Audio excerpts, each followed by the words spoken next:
এই দেশে অন্যান্য দল মোটামুটি দেখা হয়েছে।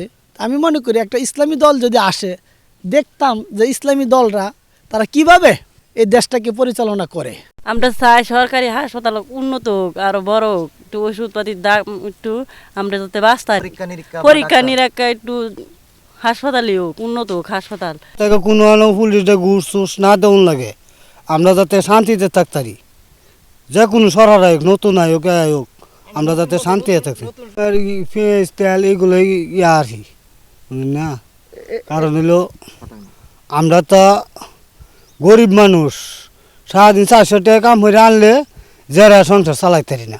এই দ্রব্যমূল্য কিনতে গেলে যারা আপনারা সমস্যা মাঝে হয়ে যায়, তেল ডাল ইতে কিনতে গেলে আরো চলাফেরা আমরা খুব কষ্ট।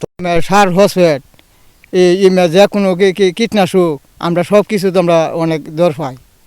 এরপরে এটা নতুন সরকার এটা আমরা বৃদ্ধি আমরা কমায় দিক। 4-500 করুন যা 4-500 করি, জিনিসের দরে তো চলবার পাও নাই। কম বললে জিনিসের দর কমলে তো আমরা চলে ফিরে কিনোরকম খায়া যাই তারা। আমরা তো ধরি না কৃষি কাজ করি, আমরা কৃষি কাজ করি ক্ষেতের মাঝে আমরা 500 টাকা খরচ করি, 400 টাকা আমরা হয়তো 500 আনি, না হলে 550 টাকা আনি আমরা, কিন্তু রস আমার থিওবিডের দাম বাড়তি, বোরনের দাম বাড়তি, যা ওষুধ যা আছে সব দানের দাম বাড়তি, ডাক্তারি ওষুধও দাম বাড়তি। আমার এই যে যুব্যমাল্লা যেটা এরা আমার জিরা আছে, আদা আছে, পেঁয়াজ আছে, রসুন আছে, এইগুলো সম্পূর্ণর দাম বাড়তি। এইগুলো যদি আমরা একটু কমায় দেয় তেজন আমরা আশা করি যে ভালো হইব, সব দিক দিয়ে আমরা ভালো হইব। একটু টেসমের যা আছে সম্পূর্ণ আমার বেশি ধরে।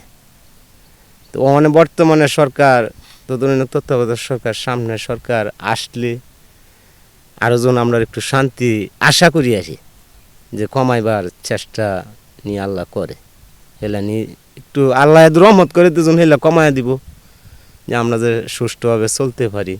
কিন্তু সব জিনিসের দাম বাড়তি, কৃষকের দাম আমার যা কিছু আছে সম্পূর্ণ কম।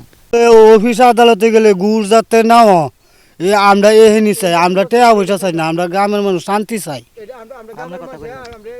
আমরা শান্তি চাই, বুঝুন, আমরা এটা শান্তি চাই, আমরা টাকা পয়সা চাই না, আমরা গ্রামে শান্তি চাই, যাতে চুরি ডাহাতি চিন্তা নিতে যাতে নাও। পরশু দিন একটা গরু লিয়ে গেছে 8 দিন আগে, আমরা এটা লাগে আমরা শান্তি চাই, যাতে ডাহাতি ডোহাতি কোনো কিছু নাও। এটা আমার কাছে আমরা আবদার।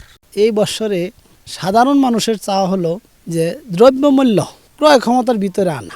মানুষ স্বস্তি পাইত যদি চাল ডাল লবণ তেল ইত্যাদি একটা সীমার ভিতরে থাকতো, এগুলি অসীম হয়ে গেছে। তা আমরা আশা করি বর্তমান সরকার যিনি আছেন অন্তত অন্য অন্য দিক দিয়ে যদিও বাড়ায়া সাধারণ মানুষের জন্যে এই দ্রব্যমূল্যর জিনিসগুলি এই দামটা কমায় রাখলে সবচেয়ে ভালো হয়, মানুষ খুশি হইত। চাউল ডাউল তেল লবণ পেঁয়াজ ইত্যাদির যদি ভর্তুকিও দিতে হয়, তারপরও সরকার এই ক্ষেত্রে ভর্তুকি দেয়া ক্রয় ক্ষমতার ভিতরে রেখে অন্যান্য দিক দিয়ে যদি একটু বাড়াই হইল এটা সামঞ্জস্য করে, তাহলে এই জিনিসটা ভালো হয়। এক আর রাজনৈতিক প্রেক্ষাপটে আমি মনে করি বর্তমান সরকার সংস্কারের পথ খুঁজে বের করছে, সংস্কার করবে। হ্যাঁ, সংস্কার অবশ্যই দরকার। আর আমরা চাই এই বাংলাদেশে এমন একটা দল আসুক, যে দলে এই দেশে শান্তি ফিরে আসুক, এ দেশে ধর্ম বর্ণ সকল জাতের মানুষ যাতে মিলেমিশে বাস করতে পারে, কোনো হানাহানি কাটাকাটি মারামারি না থাকে। এবং এই দেশে অন্যান্য দল মোটামুটি দেখা হয়েছে। আমি মনে করি একটা ইসলামী দল যদি আসে, দেখতাম যে ইসলামী দলরা তারা কিভাবে এই দেশটাকে পরিচালনা করে।